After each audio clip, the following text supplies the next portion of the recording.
swear that the testimony you will give before the Committee on Homeland Security of the United States House of Representatives will be the truth, the whole truth, and nothing but the truth, so help you God. Let the record reflect that the witnesses have answered in the affirmative. Thank you. Please be seated. I would now like to formally introduce our witnesses. Mr. Kiran Chinnagangan Nagari, sorry about that, is co-founder and chief product of technology officer at Securin. He oversees the development of software as a service-based cybersecurity product to leverage AI and machine learning to increase vulnerable intelligence, attack surface management, and threat prioritization. He previously served as chief technology officer and assistant director for the state of Arizona. Steve Fail serves as the U.S. government leader for Microsoft, where he is responsible for driving cybersecurity collaboration with federal government agencies to accelerate security modernization and increase national resilience. He has over 20 years of cybersecurity experience and roles across the public sector. So Gareth McLaughlin is the chief product officer for Trellix, where he is responsible for product development, innovation, and intelligence. Prior to his role at Trellix, he was responsible for product management and go-to-market for Mandiant Management Defense, Consulting, and Threat Intelligence. Mr. Jonathan Dambrot is the Chief Executive Officer of Cranium AI, where he leads the company's work to provide AI governance software that enables drive security, compliance, and trust across AI and generative AI systems. Prior to Cranium AI, he served as a partner at KPMG, leading third-party security globally. I thank the witnesses for being here today, and I now recognize Mr. Chinnagangan Nagari for 5 minutes to summarize his opening statement.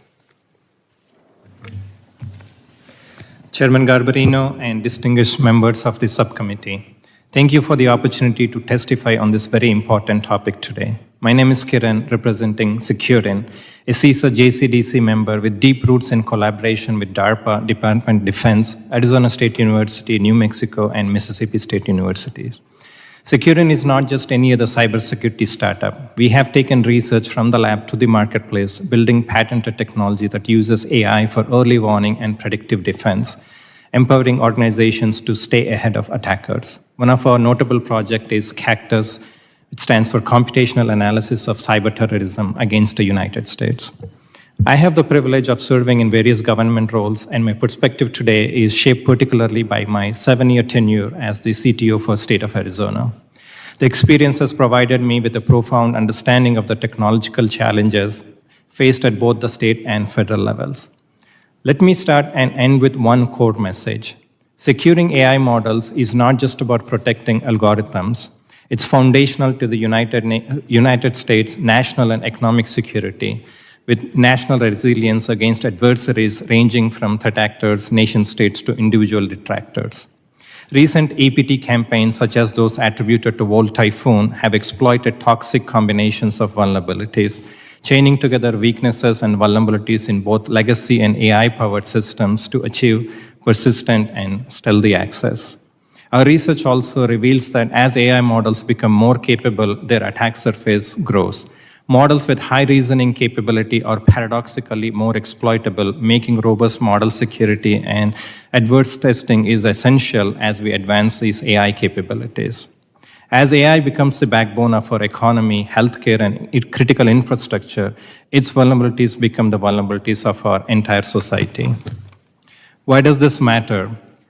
One, for offensive AI. Both attackers and defenders are leveraging AI to simulate sophisticated cyber attacks, from nation-state to ransomware schemes, exposing vulnerabilities in real time. This offensive strategy is not just valuable, it's indispensable for organizations using AI in cybersecurity to outpace adversaries. Number two, weaponization is happening at speed. Attackers are already using AI to automate phishing attacks, generate deepfakes, discover vulnerabilities, and create polymorphic malware that evades traditional defenses. Three, global competition. We see a stark contrast between Chinese and Western AI models. Chinese models often outperform in raw speed and scale, whereas Western models tend to prioritize security and transparency. This trade-off is critical consideration for US policy and competitiveness. We do have an urgency for legislation and AI guardrails. The threat landscape is evolving rapidly. Nation states and ransomware groups are not waiting for legislation. They're exploiting every gap and inconsistency. AI-powered attacks are already undermining authentication, public trust, and critical infrastructure. This rapid proliferation of AI has not only magnified old vulnerabilities, but also introduced new ones, from supply chain risk to adversarial manipulation of models. What is the path forward? A federal baseline with state partnership. A one-size-fits-all federal law could overlook local needs, but leaving it to states alone would risk fragmentation and weak spots. What's needed is a federal baseline, much similar or much like PCI or HIPAA, developed in partnership with states, setting minimum standards by allowing for regional adaptation. Our assessment shows that no state excels in every area, so combining best practices is essential. Let me close where I began. Securing AI is not just about algorithms, it's about protecting the United States' future. It's foundational to national security. Offensive security, anticipating how AI can be weaponized, must guide both technology and policy. Enforceable guardrails are needed now, and it's urgent. Attackers are moving faster than regulators, so we must act swiftly and precisely. And lastly, a coordinated federal and statewide approach that is informed by real-world offensive security insights and clear frameworks is the only way to move forward. Thank you for the opportunity to testify here. Please feel free to call me as Casey instead of my full last name. I look forward to your questions and working together on this critical mission. Thank you again. Thank you, Casey. That's what you said, Casey? All right, I appreciate that. I now recognize Mr. Fail for 5 minutes to summarize his opening statement.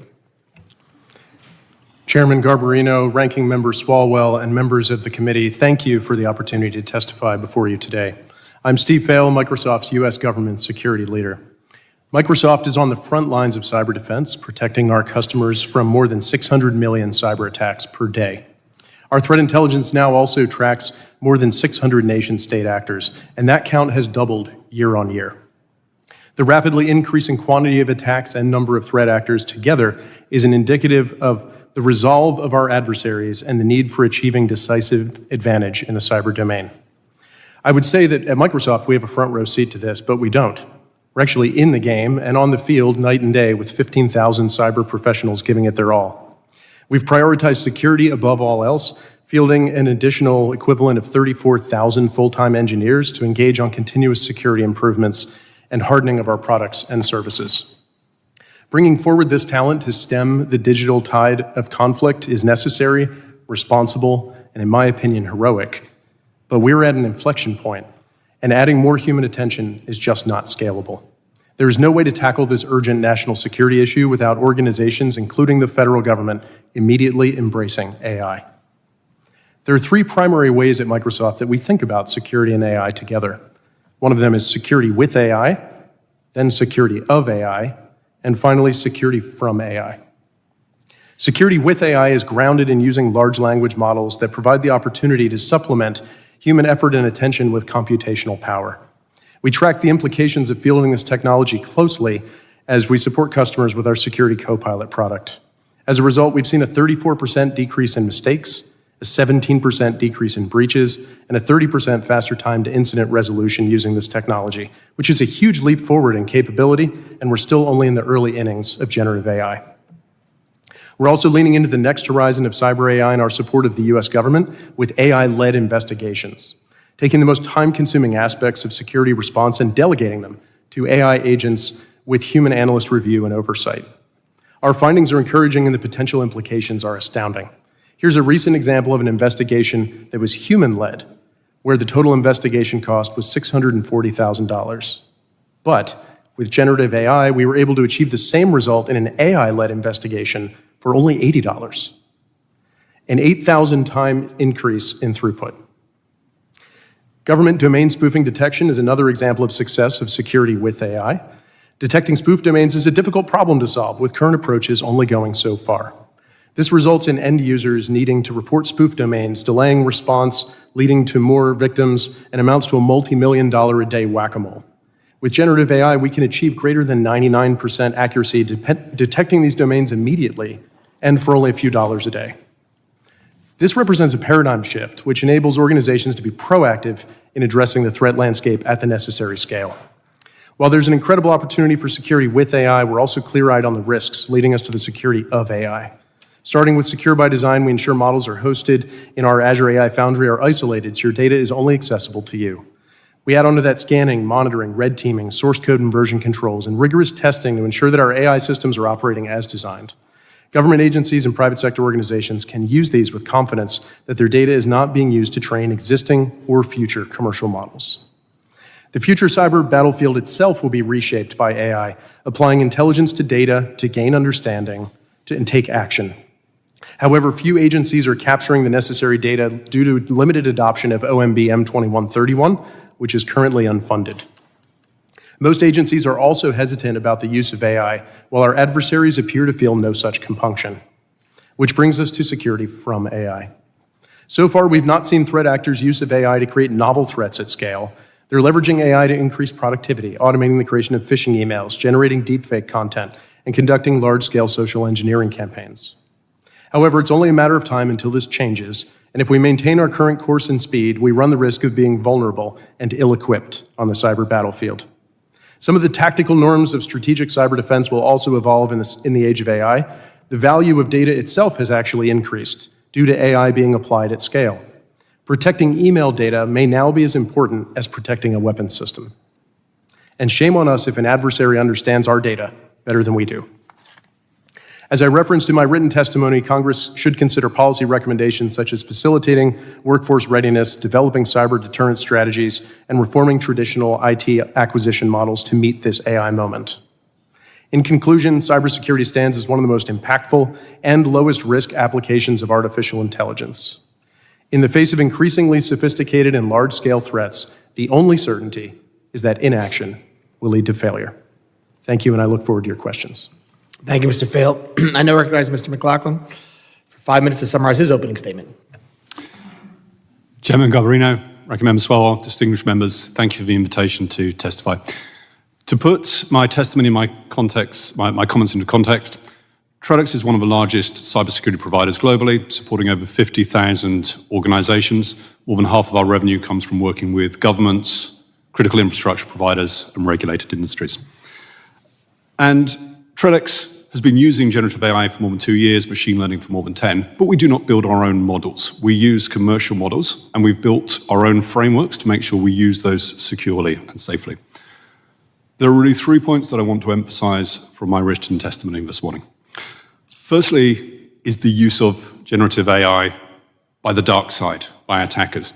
It is true that they are experimenting at the moment. We're not yet seeing these being used in production at scale. But at the heart of it, Gen AI is really just driving a change in economics in any business, and criminal proceedings, nation-state attacks are a business. Things that we thought to be true, the scarcity of resources, number of people, the skills that are needed, the experience to go run attacks have changed.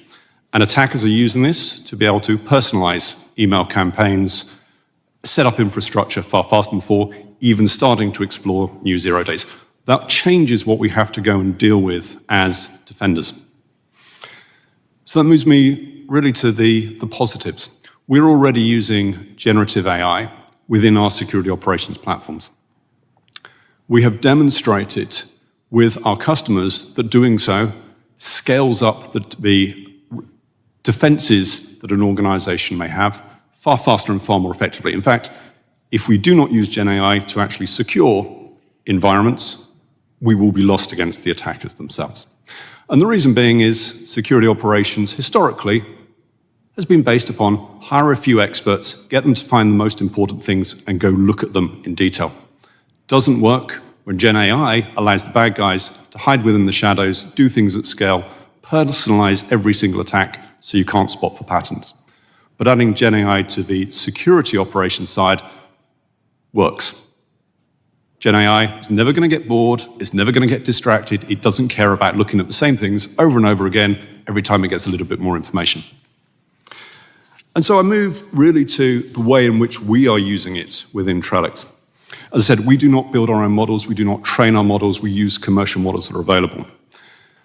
But we focus on making sure that when we do it, we know how to validate those different models. We make sure that those models are not being used, our data and our customers' data is not being used to train those models.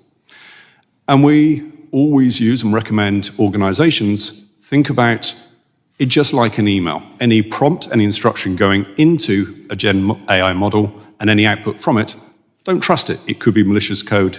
It could be leaking information. Now, in order to take the benefits of Gen AI, we do it in two ways. We make sure that we have a very rigid guidance framework. We don't allow it to make its own decisions. We give it a thousand different things it can choose from to make sure that we get rid of the risk of hallucination. We require it to use the evidence of the data we provide it to justify its decisions. We use agentic AI to make it debate amongst itself and take different perspectives in order to come to a good conclusion. And we always use humans in the loop either to verify the models or to make decisions and decide when to act upon the outputs from it. And like many companies, we also use it to actually improve the security of our own products. The secure by design approach becomes that much more efficient when you start to throw Gen AI into the mix. Again, we use commercial tools to do this. It allows us to make sure that the tests that we run are exhaustive. It allows us to make sure that the code that's written is produced at scale and produced faster, but we always distrust it until proven otherwise. And we use Gen AI to actually red team our own products. So for us at Trellix, there is no alternative but to actually embed generative AI technologies within the security operations frameworks and the platforms that our customers, both government and enterprise, use. It enables defenders to be far more effective. It reduces the risk for an organization of relying on a few individuals and their own internal skills, biases, and experience, and puts us in a situation where today we are actually ahead of the attackers, which is a rare and valuable thing to be. Thank you. Thank you, Mr. McLaughlin. I now recognize Mr. Dambrot for 5 minutes to summarize his opening statement. Chairman Garbarino, Ranking Member Swalwell, and distinguished members of the subcommittee. Thank you for the opportunity to testify today on the crucial matter of securing artificial intelligence to strengthen our nation's cybersecurity. My name is Jonathan Dambrot, and I serve as CEO and co-founder of Cranium, an AI security and governance platform built to enable safe, resilient, and innovative AI adoption across enterprise and critical infrastructure. At Cranium, we believe that the future of secure AI begins not just with risk awareness, but with a foundational shift to transparency, accountability, and continuous security throughout the lifecycle of every AI system. As the U.S. competes to lead in global AI development and deployment, we must advance innovation hand in hand with strong governance to ensure that AI progress reinforces our national security and democratic values. AI is transforming every industry, promising significant benefits, but it also introduces new risks. As an enterprise focused on AI security, Cranium's perspective is that we must secure AI systems both before they're deployed and throughout their operational lifecycle. This means building security into AI by design from the outset and maintaining robust defenses and oversight by default after deployment. We believe this approach can foster innovation while safeguarding AI systems. Artificial intelligence is now deeply embedded into our digital infrastructure, from foundational models and generative systems to embedded AI and third-party software and services.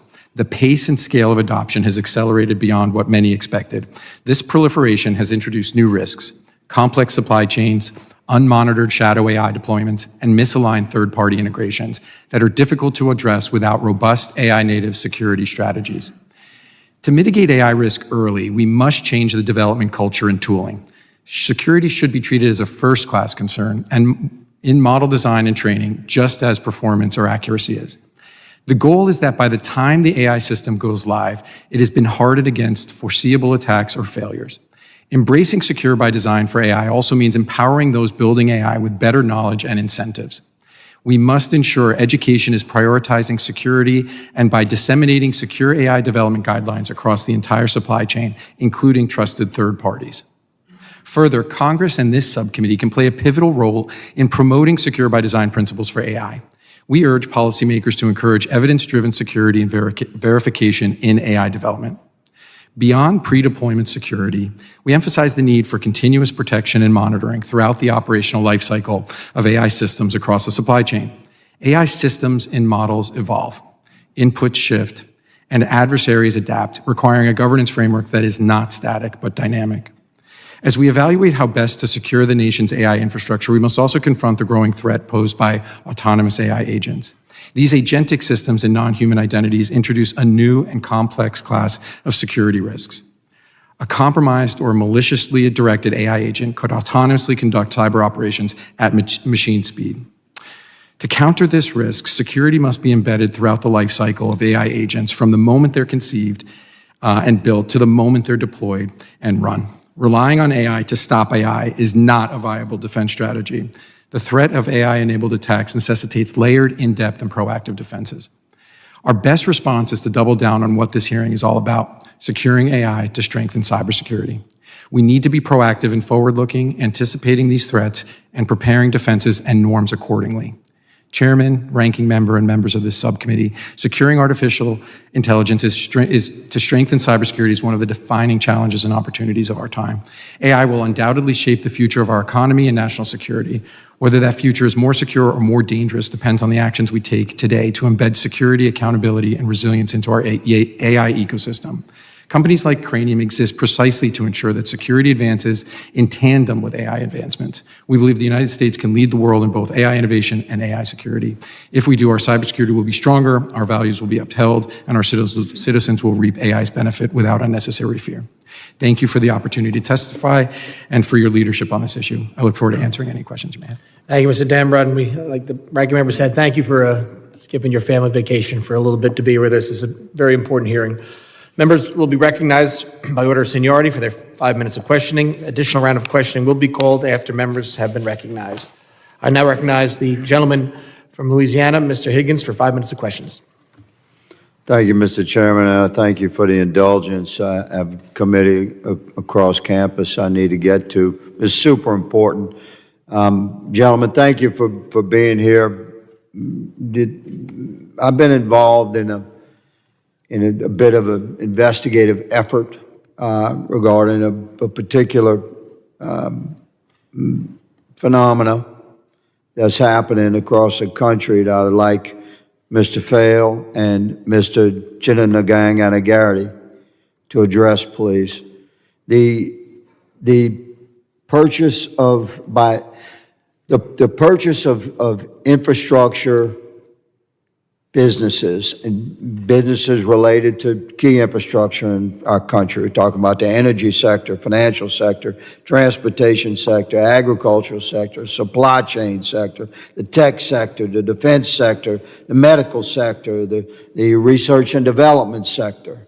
The thousands of companies across the country that many are small businesses with a handful of employees or under 100 employees. The kind of company that can go under the radar if it's bought or sold. These companies are being bought by equity firms across the country.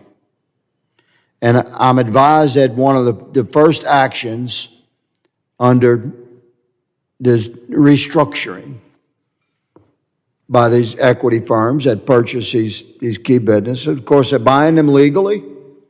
You understand? It's not a big deal. Maybe a small story in local news.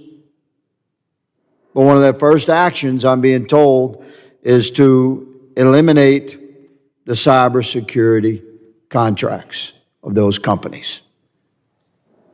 And then they own these companies for a period of time as an equity firm. They're not interested in that trucking company or that energy sector company or that financial sector company. They're interested in building equity in that company and then what?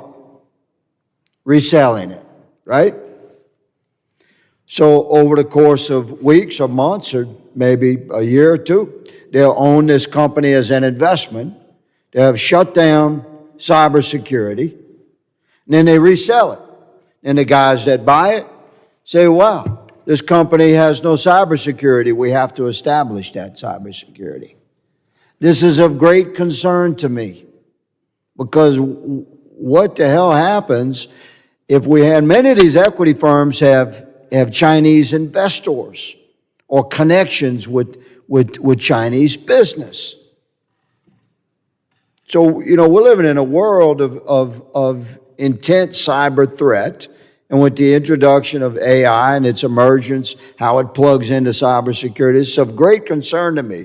So I'm happy to have a panel of experts in front of me. Mr. Fail, what would be, this is my question to both you gentlemen, what would be the irreversible impact of key businesses connected to our crucial infrastructure across this country going without cybersecurity protection for weeks or months, sort of under the radar? What would happen in that time frame? So thank you for the question, Representative Higgins. I think I would start by suggesting that cyber adversaries at the moment appear to be very little deterred by cyber defenses that have been employed by small businesses and critical infrastructure, and that's actually why the advanced— Hold on, let me stop you there. Let's not judge the quality of the cybersecurity with a broad brush. We're talking about the elimination of cybersecurity from a company that gets bought by an equity firm. You think that's no problem? Absolutely, it is a problem. I think it's indicative of a broader problem of inattention to cybersecurity in general. And adversaries have been often not deterred by efforts. We all need to do more. Doing less. Okay, so the gentleman agrees that generally that it's a problem. Mr. Chininagang Anagari. I do agree with that, and there's a huge security risk by having these type of protections taken away from small businesses when they're either acquired or merged with other companies. And that if that small company is actually doing business with a critical sector, especially with government, that gives them an attack vector for a hacker to get into it. Thank you. So it has to be protected. Mr. Chairman, thank you for this hearing. Thank you for your indulgence. My time has well expired. Mr. Ranking Member, thank you. I yield. Gentleman yields back. I now recognize Ms. McIver from, the gentlelady from New Jersey, Ms. McIver, for 5 minutes of questions. Thank you, Mr. Chairman, and thank you to our ranking member, and thank you to each of our witnesses for being here today with us, especially you for missing your family vacation to be here. I hope you get back there soon to join them. Artificial intelligence is transforming the world we live in, we know. Every day we're learning new ways to harness its power. When used with caution, it can be a crucial tool in countering the cyber attacks that have become all too common on our critical infrastructure. I know how important this task is. I represent New Jersey's 10th Congressional District, and we have seen how fragile our critical infrastructure systems are. Under this administration, Newark Liberty Airport has experienced significant flight cancellations and general dysfunction. A cyber attack on top of this would be devastating. We must work to ensure that the American people can rely on critical infrastructure systems under any circumstance. AI could be part of that answer. So with that, I have a couple of questions for you, Mr. Fell. How can you as critical infrastructure owners and operators take advantage of AI to help them defend against relentless cyber attacks? Thank you for the question. Critical infrastructure is an area that often has many challenges and, of course, receives a lot of attention from cyber threat actors. One of the things that is difficult for critical infrastructure providers is to understand the specific threats that they face as a result of a particular niche that they may have. And so while we broadly distribute as an industry a lot of general threat intelligence, understanding the context of what a specific actor and what specific threat intelligence means for you and your critical infrastructure industry is incredibly important to prioritize defense. This is one of the areas where we see generative AI closing the gap and surfacing and prioritizing the right security investment areas and the right security steps to take that are custom to a particular organization and not just applied with a broad brush. Thank you for that. My second question is, can you explain how AI products can help close the cyber skills gap? And does Microsoft have any solutions currently available to help address the issue? We believe it absolutely can, and we have seen it firsthand. As we look at diffusing more cyber knowledge throughout the community, generative AI is a great tool because it's an always-on teacher. And we're not waiting for bottlenecks of when is the subject matter expert available to teach the rest of us. And so by having some expertise available in the model itself, you can go to it on demand and receive assistance for the task at hand, just in time, just enough. And you can even ask it to explain itself 3 or 4 times, and it won't get frustrated with you. So we find it's a great tool for learning. My kids use it for learning about cyber education all the time. Our employees use it. I assigned a task to an architect not too long ago. She came back to me a couple of days later and said, you know, I couldn't complete the task because I didn't have the requisite skills. I didn't know how to do X, Y, Z. I can't write code. And I said, well, we'll find someone to coach you on that. She said, no, I finished the project. Not a problem. I just used AI to assist. So we are seeing this firsthand, bolstering our own cybersecurity education and workforce development. We see this with our customers. And with Security Copilot, we've fielded a capability that anyone can tap into for that technical expertise at a moment's notice. Thank you for that. And you talked a little bit about this in the next question I'm going to ask, but if you can, explore a little bit more with it, what testing goes into your AI tools to ensure that they are secure and do not introduce more vulnerabilities into the ecosystem that, can be exploited? Thank you for the question. We test at many different layers and using many different methods. So there is the focus on the model itself. Obviously, we test the model, we examine the model, we scan the model, ensure that there's no malware in it, those types of things. But as we move up the stack, we also scan the system, because AI is more than just the model, it's the system that you build around it. And the guardrails that were mentioned in earlier oral testimony are an important part of that process as well. So we do static scans of a variety of kinds, we do dynamic scans as well, rigorous testing, but then also testing against baselines and seeing when those baselines change with version control. And finally, you can't do better than having AI red teams, the humans that come in and question your assumptions, that pound on the infrastructure, and use novel techniques to try and expose weaknesses. This is an area where we see it's necessary to continue to innovate, but the results so far have been fantastic. Thank you so much for that, Mr. Fell. With that, I yield back. Gentlelady yields back. I'll now recognize myself for 5 minutes of questions. 2 years ago, CISA launched the Secure by Design movement to encourage software developers to consider security from the beginning of the product development. Given how AI has evolved rapidly in just a few years, from machine learning to generative AI to now agentic AI, it appears we have an opportunity to adopt a similar philosophy and deploy secure AI tools. KC, how can we adopt Secure by Design principles for AI? Thank you for the question, Chairman.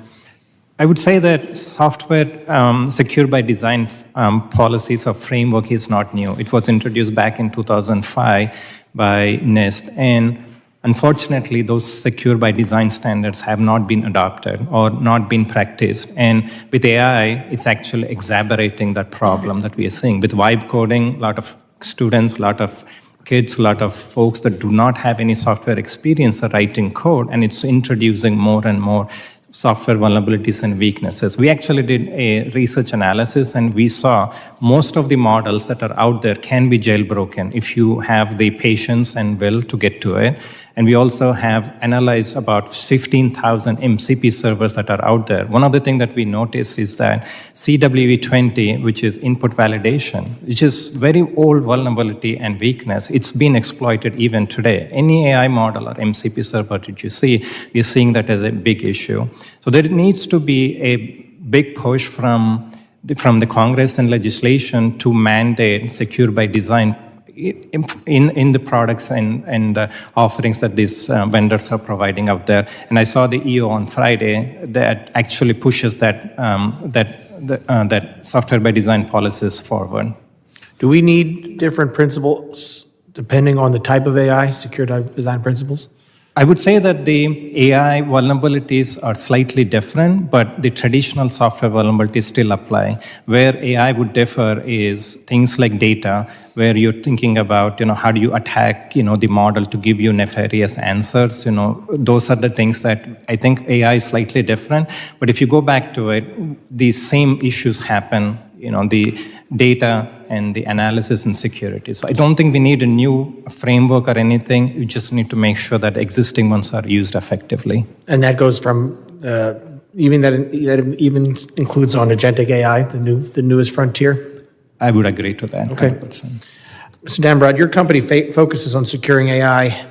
However, many startups have scarce resources, meaning they may not prioritize investing their money in security. How can we ensure startups think about AI security as a worthwhile return on investment from their organization and for the broader AI ecosystem? Thank you for that question. I think when we look at small businesses, I think AI becomes a great equalizer in many ways, right? It offers a power that many of them have never had at their fingertips to introduce into their products and services and really fundamentally change the way that they can compete in the market.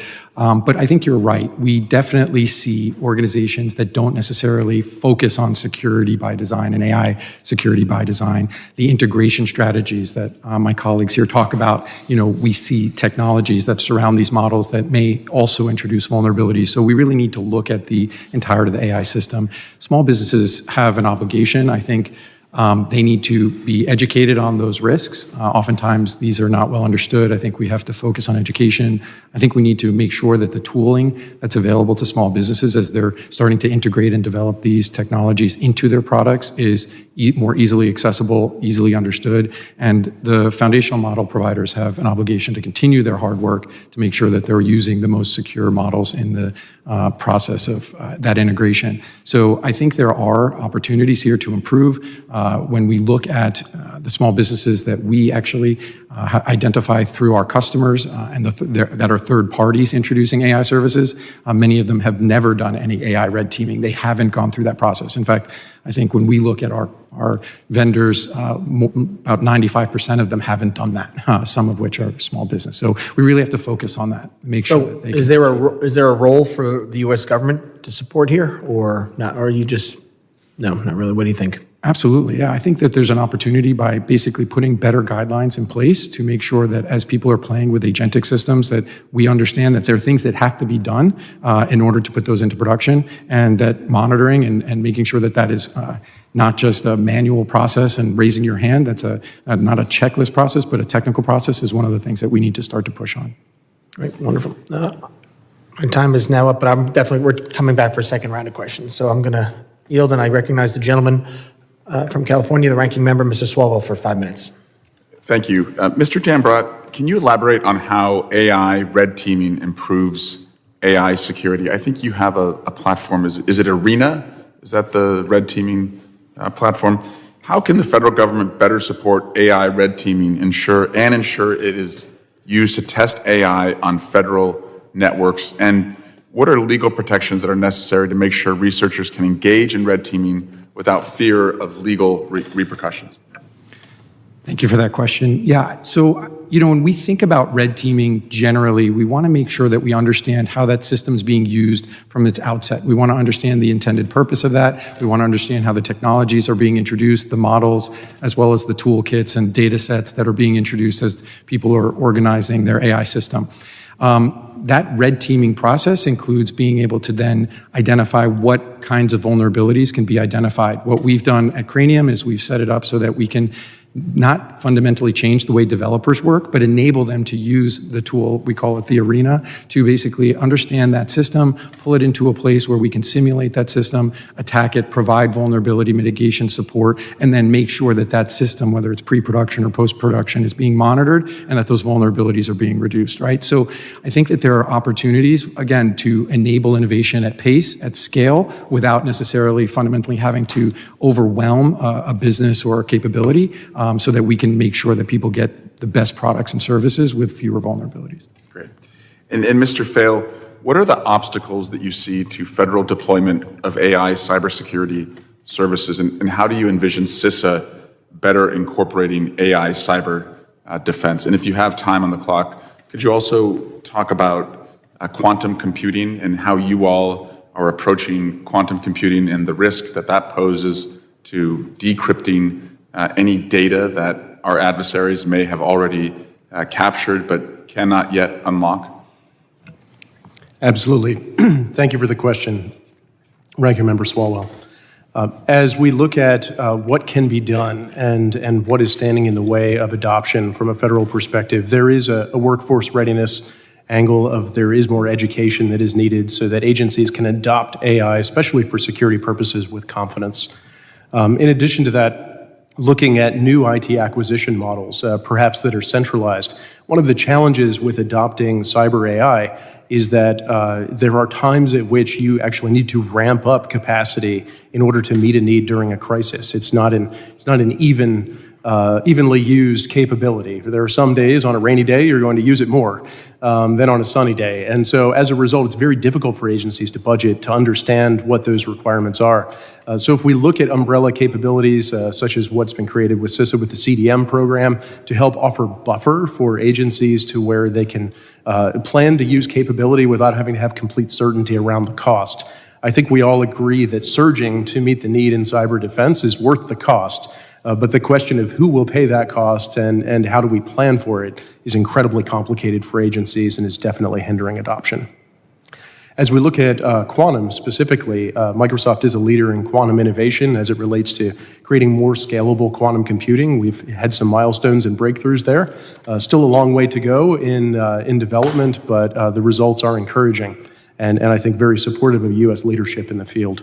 As we look at the defensive side of that for post-quantum cryptography, you mentioned the store now, decrypt later tactics that adversaries could be using on data. That means we need to move faster as it relates to crypto agility and moving to more modern quantum-resistant methods of encryption. This is an area that Microsoft has thought about deeply, and we have researchers working on that topic. We also have already included some capabilities within the platforms that are already being used today, such as Windows. So these are areas where we are working hard. There's still a long way to go. But as we look at adoption across the entire federal ecosystem and private sector as well, I think this is an area where tech companies can lean in to do more, to make less work for everyone. And so that is absolutely the approach that we're taking. Every CISO should not have to figure out how to tackle post-quantum cryptography. We need a safety net of the underlying systems that power technology and collaboration to make that transition for them wherever possible. Great. Thank you. Yield back. Gentleman yields back. We're going to start our second round of questions because some other members might come. All right. I now recognize myself for my second round of 5 minutes. Last Friday, the Trump administration released its first executive order on cybersecurity. It addressed problematic elements from previous EOs, including the approach to AI security proposed in the final Biden administration cyber EO. Trump administration's EO focuses on vulnerability identification and management, including making data sets publicly available for cyber defense research. Question for all of you, and we can start with KC and then move over to the right. How would access to data sets for cyber defense improve your products offerings? Thank you for the question, Chairman. Right now, as we are using these models, just like any other organization that's using these models, it's a black box. We do not know what these models were trained on, and we do not know how the data is biased. So that actually poses a significant question whenever we use these models for any purposes in any sector or any use cases. So having access to that type of data at least will help us understand what the model was trained on and if there is any bias that is introduced. In fact, we do propose just like FDA, when you go to the store, when you buy food or when you buy a drug, there is a label and ingredients on it. You know exactly what you're consuming, so you know what the impact of it is. We need a similar one for AI, understanding the entire model, bill of materials, including the data. That is a missing piece, in my opinion, and there's something that Security has been working. Very happy and glad to provide that information to you, Chairman. Wonderful. Ms. Vail. The availability of data, I think, is especially important when it comes to benchmarking and assessment.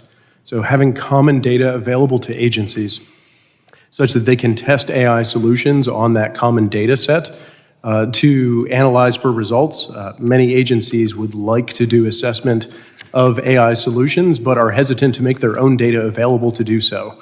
And so as a result, you can actually have broader testing, have A/B comparisons, benchmarks, common benchmarks. We've seen that with data that NIST has provided, where it fuels innovation because you can now start to benchmark and compare solutions. And any solution that involves AI is going to involve a lot of testing and validation. And so therefore, providing data in that capacity is extremely valuable. Mr. McLaughlin. I'd concur with my panelists. The availability of data is always going to help both on the benchmarking, the validation, understanding what's in it. However, one of the other elements that we would benefit from the sharing of threat data is it actually allows us to start to drive towards more efficient, more effective models. One of the challenges with using LLMs today is not only that it knows a bit about security, it's also got 32,000 recipes for apple pie in its memory. So getting down to something which is more specific does help us verify the outcomes from it. Thank you.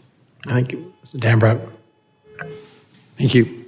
So look, I think the access to data question is important. In regards to security information, I think that is highly relevant, as mentioned, for benchmarking. I think in regards to understanding the implications for AI testing, I think we can actually look at opportunities to take that data and make synthetic data sets so that we can do that testing against synthetic data. So for us, when we look at those production AI systems that are, we want to test, we don't always necessarily use that training data. We will take that data, we will make it synthetic, we will then use that synthetic data to test against a pipeline that we create and then test that using AI red teams as well as AI agents that are trained in how to do that effectively. For us, we want to protect the data of our clients and agencies, and I think what we want to really come back with is how can we give a high confidence that the vulnerabilities we identify through the use of that process is going to solve the problem. So I think, yes, data is extraordinarily important when it comes to security.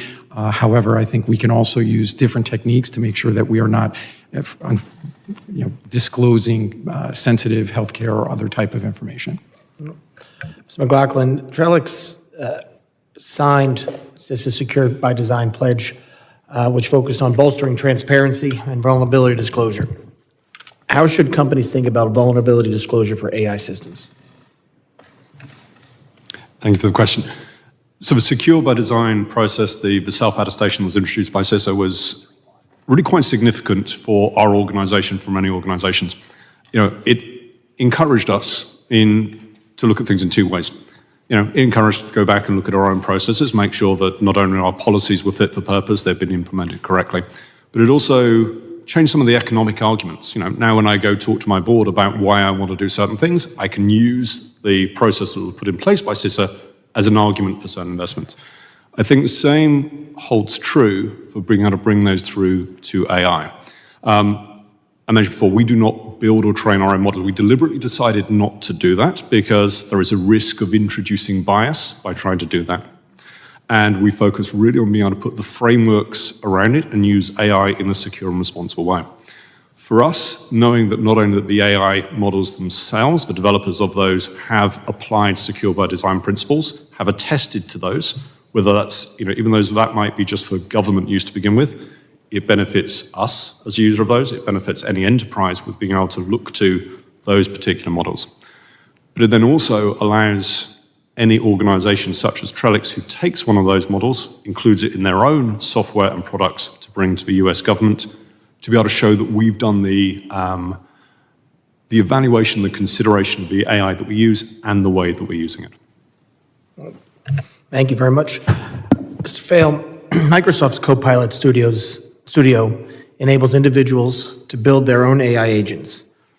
How does Microsoft ensure agents are both secure by design, including protecting privileged access, and tailored to the needs of individual users? Thank you for the question. In the case of Copilot Studio, where individual end users are building agents, that is done within a framework and a system that builds on the Secure by Design from the ground up, from the model all the way up through the system itself for Azure AI Foundry. As we use the Copilot Studio, it actually encourages users to adopt the defaults that are the correct Secure by defaults, such as the user's authentication is used to retrieve data, as opposed to the system's authentication itself. That's the single biggest mistake that organizations make when they try to build AI systems, is they grant data access to the system instead of to the user. And that is the easiest way to unintentionally leak data. So by building these constraints so that they just work, and it's a paved path for end users to do the right thing, we believe that using tools like Copilot Studio will help create a more secure by design output. As there will be an explosion of software utilizing AI, it's important that that is done the right way. Having the guardrails there in place for them in a tool is one way to enforce that. Thank you. Mr. McLaughlin, what are the most promising use cases for agentic AI that you've seen? So for us, there are really two main use cases. The one is actually in security operations itself. As I mentioned before, the starting point for Gen AI was always just, it's a helper, you can ask a question, it will give you some answers. That presupposes that the analyst is an expert and knows what to ask. For us, by actually using agentic AI to go and do the work beforehand, before the analyst even turns up in the morning, go find the evidence, run a series of investigative steps built from our own knowledge of what are the typical things to do in a certain case, and be able to present to that analyst, here's the set of what's happened, here's the evidence, here's the reason I've made to, and particularly using those agents to take different perspectives and argue amongst each other, while having another agent sitting as chairman to actually make sure a consensus comes from that. That helps move the analyst forward. We've got to the stage, we see with our customers, that the application of agentic AI effectively is a tenfold increase in the security operations capability that they have. It means they don't actually have to worry about who's on shift on a Sunday night and how good that person is and whether they're paying attention.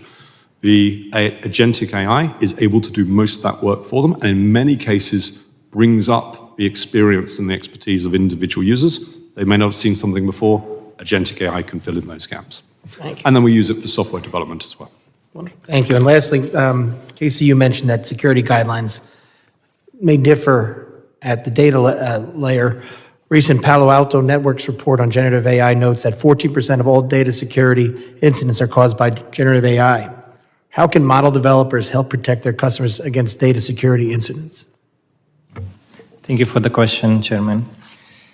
I think there are a couple of ways to do that. One is, I would say, like Microsoft was talking about, my panelist here, poor access controls is one. Giving access to a system account rather than a user account, I think that's the first and foremost one that we need to really work on, and making sure that the models only have access to the right data sets. Second one is adversarial testing. I think we need to do a lot of testing around these agentic models or agentic applications, whether it is red teaming and pen testing, looking at also the model drifts and biases that they are going to be introducing. So I would say that those are the couple of ways we could do that. Thank you very much. I thank the ranking member for indulging me. I yield back, and I recognize the ranking member, the gentleman from California, Mr. Swalwell, for 5 minutes. Thank you. Mr. Dambro, going back to the conversation about a brain drain and direct competition with China, can you speak to why it's so important that we continue to invest in research and development, and that we invest in research and development in universities, and that we keep U.S. companies competitive in AI development? And how does federal support of research and development support companies like yours? Thanks for that question. So I think it is apparent that we need the best talent in the world in order to build AI systems at scale. We need not only the brightest talent, we need people who are motivated to ensure that they are building systems that are going to solve our biggest problems.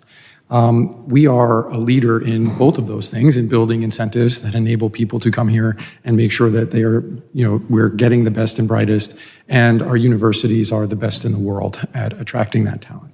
So I can tell you, when we look at attracting talent at Cranium, we need the best AI talent, we need the best AI security talent, we need people, and frankly, we don't want to stop ourselves from bringing that talent in from anywhere, right? So I think we want to make sure that continues through continued investment in both AI training in the universities by enabling them to have freedom of, people that are coming from wherever they are, as long as they are talented and invested and motivated to make this a better place to study and build AI systems. And we need to train and upskill those people that are here who want to use AI in building systems so that they can, solve incredible problems, whether those are small businesses or large businesses. I think universities can play a role in that as well. So, I just know when I think about my own teams and the people that, are generally looking to even hire them, there's just a huge gap in the talent today. We don't have enough AI engineers or AI security professionals to even go after the challenges that we see today. So we need to continue to make that investment. Mr. McLaughlin, do you agree with that answer, or anything you wanted to add? I think as a global company, we're always looking and building talent wherever we can. We have operations across the globe. In my mind, the AI industry is very much like the cybersecurity industry. There's just not enough people with the knowledge and skills and expertise yet. And so wherever we can find them, wherever we can bring them is important to us. And Mr. Casey, what do you think? I would agree to that. Generative AI is rather new, I would say, and so there's not a lot of education that has been done by universities. I think universities are now just starting to understand where AI is heading and trying to incorporate that into the curriculums. But I would agree that we should be encouraging any type of talent anywhere, because there is a big talent gap in cybersecurity as is, 500,000 jobs. Now you add AI on top of it and pair AI with cybersecurity, the gap is even more. And based on each of your own training, experience, expertise, when do you believe our schools should introduce AI into the classroom? Like, at what level should a child or even a parent start to introduce a child to AI so that they're not left behind? What would you say, Casey? I think they are already using it, whether they're using Siri or Alexa or some other systems without knowing they're using AI behind the scenes. I think it's about teaching these kids, the right way of using AI. So not using it for, solving their homework problems or math problems, but being able to do a critical thinking. And that's what universities and schools have to start incorporating into the courses, classwork, and curriculum about how to leverage AI the right way and then use critical thinking and problem solving, not use it just to solve your problems at hand like your homework. Right. The input matters. Sorry? Right. The input matters. The input, absolutely. Right. Mr. Fail. I believe that the number one answer is whenever they're interested. And so I don't know that we need to push it on anyone, but there will be a time in which they are interested. And the great thing about generative AI is that it is inherently usable as a human. Based on its understanding of language, it is one of the more usable pieces of technology. So as children or children in school are learning to better communicate with humans, sometimes communicating with a generative AI system can actually help improve their human communication as well. And so it can be a great tool from that perspective. I think the important thing is how to frame it so that children understand it is a map of human knowledge. It is not your conscience. There are a lot of things that it's not, but something that it is a great map of human knowledge that you can interact with. And I think just being present and being a part of that as a parent or as a school teacher to guide that experience will help them to frame and take the best advantage of AI in the future. And Mr. McLaughlin and Mr. Dambrot, if you wanted to add to this, I'd welcome your wisdom on it. I'm not sure I'll give you wisdom. For me, when I was at school, we learned how to go and use an encyclopedia. You'd look something up. Then we moved on to using the internet. It's a tool like anything else. So it's there to actually help people move forward. But knowing how to use an encyclopedia doesn't mean that you're suddenly a biochemist and can go and do the research. So it's a great way to get them started. And what we'll see is a few of those, to my colleagues' comments, will either find it an easier way of learning, which is all to the good, or it will spark enough of their interest to go and pursue maybe what they would have done anyway, but start to build and be comfortable with the use of AI technologies. Great, thank you. Mr. Dambrot. I might be showing my age, but when I was younger, I couldn't take standardized tests they wouldn't let me use a calculator, right? So you may or may not remember that. I think we're living in an age where using AI is considered cheating. I think we need to have guidelines for our educators to better inform how to use these tools, how to make sure that they're students can get better use out of them, just like any other level of abstraction, right? We used to not be able to use computers. We can now. Now AI is that next level of abstraction we need to integrate. I agree. And I was in a classroom recently, and I asked a robotics team how they used AI, and the teacher interrupted me, and she said, no, that would be cheating. And I think what she was revealing was that she was just not equipped and taught how to teach them it, because the inputs would matter. And if we understood what inputs they were using, it's not cheating, it's just where we're going. Mr. Fail, do you want to maybe amplify some of the examples that you gave earlier as far as what you're doing with AI and how we can build that out to scale? In your opening testimony, you gave us some examples, but wanted to see if you wanted more time to talk about those. Certainly. I think while this is still an emerging area of AI-led investigations, we are essentially able to create checksums of human-led investigations. Oftentimes, solving a problem in cybersecurity, as my colleagues on the panel know, is about looking at the data through a different lens. And as AI provides at least one additional lens for the humans that are working tirelessly on this project of securing our digital estate, it is very valuable to bring AI to that as well. But you can also use AI to bring it from several perspectives, as was also discussed earlier in testimony. And so that ability to have a multiplicity of perspectives without tying up a large human team in the process is incredibly valuable. We see a variety of benefits when it relates to different types of investigations. Not every investigation can be solved by an AI agent today, but there are a number that is repeatably, predictably good at. And to see numbers like 8,000 times better return on investment, also other scenarios where we've tested and seen that not only has it had created a 3,000 times better return on investment, but it was twice as effective. And so sometimes we're able to do something at par with a human team. Sometimes we're able to do something a little bit better. But in the end, it's still at the direction of a human. The humans are there to review. The humans are there to assess. And the judgment calls and response options are by humans as well for AI-led investigations. And can you speak to the difference between machine learning tools that have been around for a while and the AI tools for cyber defense that you're currently deploying? I think the biggest change that really has occurred is something that is lost in many conversations on AI. And so when people hear AI, they think of everything they've been taught about traditional machine learning, and they immediately assume that the model is learning. And with large language model systems, the models are actually static. And so when we're trying to defend systems and create more secure AI systems, it's actually important to know the behavior of that system we're trying to defend. If it's static, we defend it very differently than if it's dynamic and it's learning. So I think that's really the biggest change.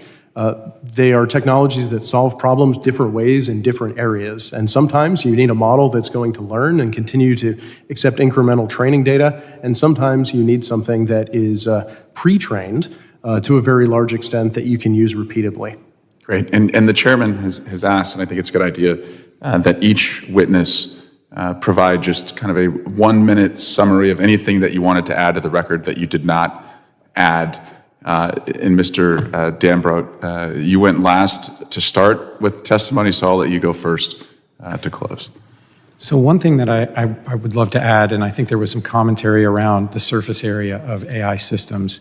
What we've noticed as we've gone and worked with organizations building and integrating generative AI as well as machine learning is that there's really not a great understanding if you're just asking people what is in their AI system. We have a capability called code sensor, and when we use that historically, we see 15 to 20 times the amount of surface area in an AI system than if you just ask the developer, what is it, what's there?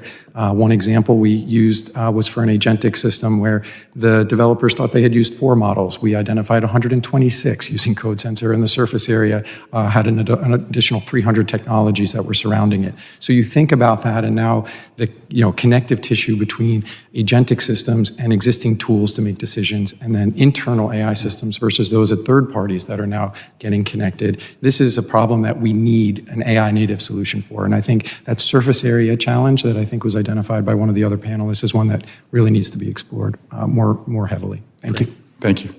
Mr. McLaughlin. I think 2 points I'd like to maybe reinforce. First of all, it will be great when we actually have considerations which help us as adopters of an AI model understand what went into it, how it was trained, the biases. And many of the commercial providers, some of whom sitting on this panel, already do that. It helps us make the decision which to use and how to benchmark. But I think we will always go into the use of those with the view that the AI model itself is inherently insecure, and we have to then build controls around it. For me, it's very much like email servers. Yeah, you might know that how the email server was built, you might have it certified, but you're then also going to check the emails going in and out of it. The same would be true of the prompts going into the AI model, the responses that are coming back through. Great, thank you. Mr. Fail.